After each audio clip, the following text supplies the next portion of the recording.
ပြောဆုံးဖြတ်ထားတဲ့ငါအမင်းလေးကနာလာနာတောင်မှ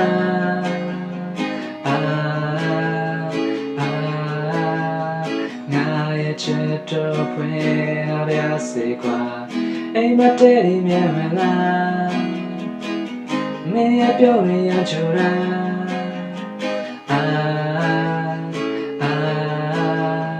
ငါရဲ့ချစ်တွေမင်းတို့ပြည့်စေတာ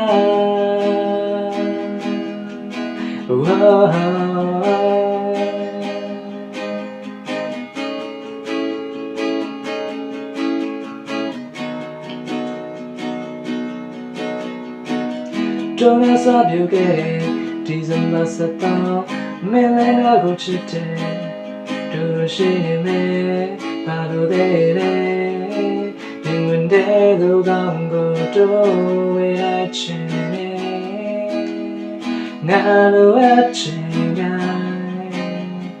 နေရတဲ့ချစ်ကလေးအလုံးဝေးတော့မင်းအရှိနေ